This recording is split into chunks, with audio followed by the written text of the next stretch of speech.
The night was colder than anyone in the desert could remember. The wind rushed through the canyons, carrying sand and snow together like a strange storm. The stars were hidden behind dark clouds, and the sound of thunder rolled far away. Somewhere in the middle of that storm, a young cowboy named Eli Turner struggled to keep his horse steady. The poor animal limped badly. One of its legs had twisted on a sharp rock. Eli had been riding since morning, searching for lost cattle. But now he was just trying to find a place to stay alive through the night. He saw the faint shadow of an old cabin at the edge of a dry riverbed. The roof looked half broken, and one side leaned against a big rock, but it was better than nothing. "Come on, boy," he whispered to his horse, patting its neck. They reached the cabin, and Eli pushed open the door that hung loosely on one hinge. Inside it smelled of dust, old wood, and something wild. Maybe a coyote had been there before him. But there was a stone fireplace, a few dry logs, and even a torn blanket lying in a corner. That was enough for a cowboy who had spent most of his life sleeping under the open sky. Eli tied his horse near the window, covered it with his coat, and started a small fire. He boiled a little coffee and took a few bites of dried meat, but the cold was so strong it almost burned his skin. He sat close to the fire, rubbing his hands, feeling the warmth fight against the icy wind that slipped through the cracks in the wall. Soon his eyelids grew heavy. He spread his bedroll near the fire and lay down, listening to the wind howl outside like a pack of wolves. He didn't know how long he slept. It might have been a few hours or just minutes, but something woke him. At first he thought it was the fire crackling. Then he felt something soft and warm pressed against his side. For a moment he didn't move. He thought maybe his horse had come loose and wandered in, but no, this was different. He could hear slow, calm breathing. His heart started to race. He opened his eyes slowly. The fire had burned low, only small orange coals left. In that dim light he saw the shape of someone lying next to him, someone small and wrapped in thick animal hides. His mind went blank. He didn't understand what he was seeing. Who could it be? He turned slightly and saw a long strand of dark hair falling across his shoulder. The person was definitely a woman. Her hair looked tangled with bits of snow still melting at the ends. Her face was hidden, but he could see her lips moving slightly as if she were whispering in her sleep. Her body trembled a little. That was when he realized she must have come in during the night, maybe too cold to speak, maybe even unconscious. Eli felt torn. Out here in the middle of nowhere, strangers didn't just walk into each other's lives without reason. He thought of stories he'd heard about raids and conflicts, about people who didn't trust one another. But one look at her trembling hands and pale face pushed all those thoughts away. She was freezing. He could see it clearly now. Her fingers were stiff and her lips had lost their color. Quietly, Eli reached for the blanket near his bedroll and pulled it over her shoulders. He didn't want to wake her. The firelight flickered across her face, and for the first time he saw her features clearly. She was young, maybe his age or a little younger. Her skin was warm brown, her cheekbones high, and she wore a simple beaded necklace that looked handmade. The patterns were beautiful, tiny shells and colored stones woven together carefully. He recognized it as Apache craft. Eli leaned back, staring at the ceiling. He had never met anyone from the Apache tribes before. He had only seen them from a distance, always riding fast across the plains. Now one of them was here, sleeping beside him, trying to survive the same storm. The night went on, slow and silent except for the wind outside. The fire grew smaller and Eli's mind drifted between curiosity and worry. What if someone was looking for her? What if her people thought he had done something wrong? But he reminded himself that right now this wasn't about fear or suspicion. It was about life. Out here, the cold didn't care who you were. Hours passed. The first signs of morning crept in through the cracks of the cabin wall. The wind had softened and a pale light spread over the room. Eli sat up carefully, his back stiff and his breath visible in the air. He turned to see the woman again. She was still asleep, but her breathing was steady now. Her face looked peaceful, no longer blue from the cold. He noticed small details about her, tiny cuts on her hands, maybe from walking through thorny bushes, and snow-dusted moccasins by her feet. She had come a long way. He couldn't imagine how she'd survived the night before finding this cabin. Eli stood, stretched his legs, and quietly added more wood to the fire. The crackling sound must have woken her because she moved slightly, pulling the blanket tighter. Then slowly her eyes opened. The moment their eyes met, both froze. She sat up quickly, her hand going to the necklace around her neck as if she feared it was gone. Her dark eyes were wide, full of surprise and confusion. Eli lifted his hands a little, palms open to show he meant no harm. "It's all right," he said softly. "You came in during the night. You were freezing. I just let you rest, that's all." She blinked a few times, still breathing fast. Then she looked around the cabin, realizing where she was. I am sorry," she said quietly. Her English was broken but understandable. It was so cold. "I could not." "Stay outside," Eli nodded gently. "You don't have to be sorry. Anyone would have done the same." There was a long pause. She pulled the blanket around herself, her eyes watching him carefully, trying to judge if he was safe. Eli didn't move closer. He kept his distance, letting her feel calm. "What's your name?" he asked. She hesitated, then answered, "Naya." Her voice was soft, almost like the wind outside. He smiled slightly. "I'm Eli." She looked at the fire, then at her hands, which were still trembling. He poured some warm coffee into a tin cup and offered it to her.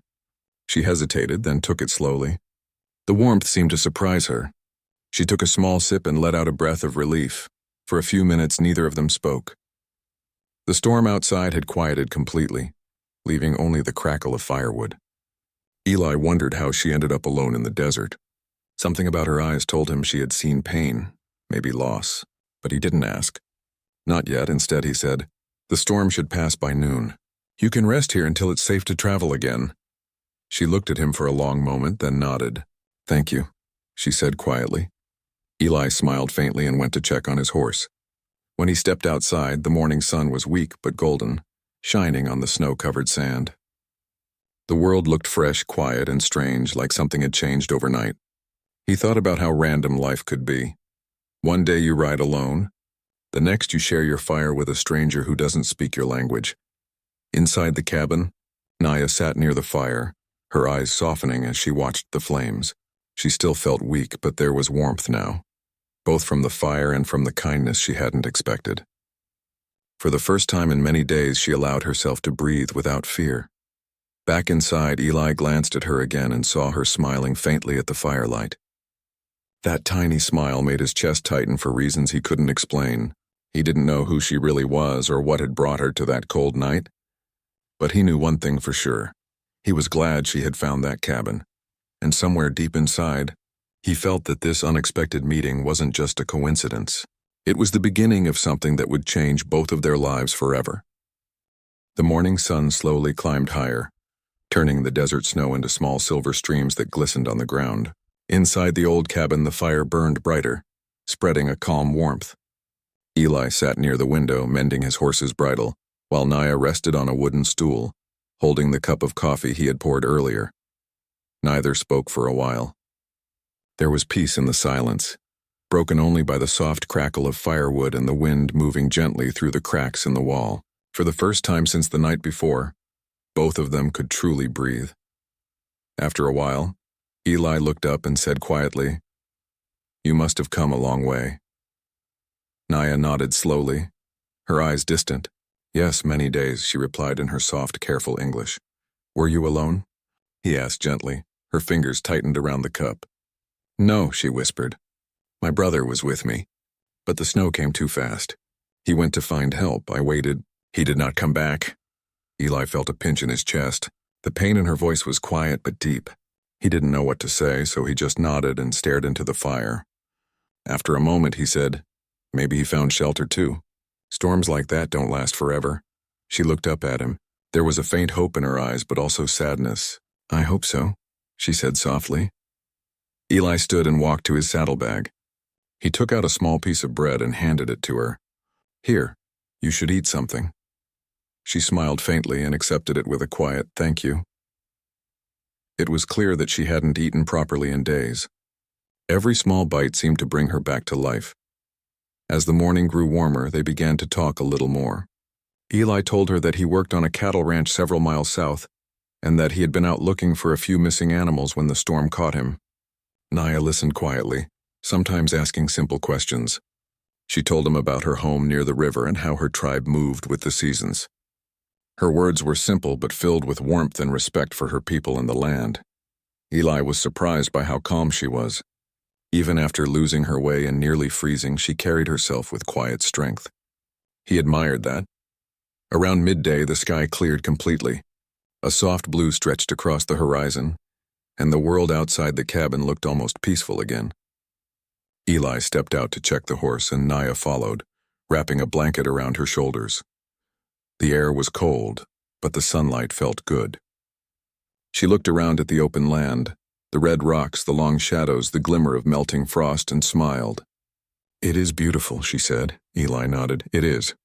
But it can turn cruel in a heartbeat." She gave a small laugh. "Yes, desert has two faces." They stood there for a few minutes, both silent again, watching the sun rise higher. There was something about the stillness between them that didn't need words. When they went back inside, Eli took out a map. "If you tell me where your people were heading, maybe I can help you find the way," he said. Naya knelt beside him, studying the map with curious eyes. "We were near the river. Here," she said, pointing to a curve along the eastern side. "The storm came from the mountains. We tried to go south, but the wind pushed us away." Eli looked thoughtful. "That's about a day's ride from here, maybe 2 if we take it slow. My horse can carry us both until we reach the river." Naya looked at him in surprise. "You would take me there?" He shrugged, smiling slightly. "It's the right thing to do. You helped me too, you know." She tilted her head, puzzled. "How?" He smiled again, softer this time. "You reminded me that sometimes strangers aren't meant to be feared. Sometimes they're the reason you make it through the night." For the first time since she arrived, Naya laughed quietly, a soft, kind laugh that filled the cabin with warmth. It made Eli's heart skip in a way he hadn't felt before. They spent the rest of the day preparing for the journey. Eli packed food, water, and a few supplies. Naya helped fix the saddle and brushed the horse gently, whispering to it in her native tongue. The animal seemed to calm under her touch, as if it understood her words. That night they sat by the fire again. The storm was gone, and the air felt almost calm enough to sleep outside. But they stayed inside the cabin, sharing stories as the firelight danced on the walls. Eli told her about his childhood, how he had grown up working with cattle, learning to rope, ride, and survive on his own. Naya listened with quiet interest, sometimes smiling, sometimes asking what certain words meant. Then she told him about her people's traditions, how they celebrated the harvest, how they believed that the desert spoke in dreams, and how her brother once carved a flute that sounded like the wind itself. Her stories had a rhythm that felt peaceful, like the steady beat of a drum. Eli found himself listening not just to her words but to her voice. It had a gentle strength that made everything around him feel softer. As the night grew later, they fell quiet again. The fire burned low, and Naya looked into the glowing coals. "Tomorrow," she said softly, "I will find my brother." Eli nodded. "We'll find him," he said, "one way or another." The next morning they set out early. The air was fresh and cool, and the desert stretched out in endless colors of gold and red. Naya rode behind Eli, holding onto the saddle, her blanket fluttering in the wind. They followed the old river trail, passing dry brush and rocky cliffs. Along the way they talked little. Sometimes Naya pointed at birds flying above or small tracks on the ground, explaining what they meant. Eli listened, amazed by how much she understood about the land. She seemed to see life everywhere he would have missed it. By late afternoon they reached the first signs of a camp, ashes from an old fire, footprints, and a broken arrow lying near the riverbank. Naya's eyes widened. "These are my people," she said softly. "They were here." Eli looked around carefully. "Maybe they moved downstream," he said. They followed the river a bit farther until they saw smoke rising in the distance. Naya's breath caught. "That's them," she said, her voice trembling with relief. Eli slowed the horse as they approached. A few people appeared from behind the trees, men, women, and children. When they saw Naya, they shouted in surprise and joy. One young man ran forward, calling her name. She jumped off the horse and ran to him, tears in her eyes. It was her brother. Eli stopped a few feet away, watching the reunion quietly. The sight made his throat tighten. He felt happy for her, yet there was a strange heaviness in his chest. After a few moments, Naya turned and called him forward. "Eli," she said with a smile that reached her eyes. "This is my brother, Tony. He is safe because of you." Eli shook the man's hand politely. "Just glad she found you," he said simply. Naya's brother thanked him warmly, inviting him to stay and share a meal. But Eli shook his head. "I've got to head back before sunset. My boss will think I got lost again," he said with a small grin. Naya's smile faded slightly, but she nodded. From her wrist, she removed a small beaded bracelet and handed it to him. "So you will not forget the cold night," she said softly, "and the fire that saved us both." Eli looked at the bracelet, tiny shells and colored beads woven together just like the necklace she wore. He slipped it into his pocket, his throat tightening. "I won't forget," he said quietly. She smiled again, her eyes shining in the fading light. Then she stepped back toward her brother, watching as Eli mounted his horse. For a moment, neither spoke. The wind carried between them like a whisper of something that would stay forever. Eli tipped his hat, gave a small wave, and rode off into the sunset. The sound of his horse's hooves faded slowly, leaving only the gentle song of the river. That night, Naya sat by the fire with her people, her heart warm despite the cold air. Far away, Eli camped under the stars, holding the small bracelet in his hand. He smiled, remembering the girl who had entered his life on the coldest night he'd ever known, and left behind a warmth that no desert wind could ever take away.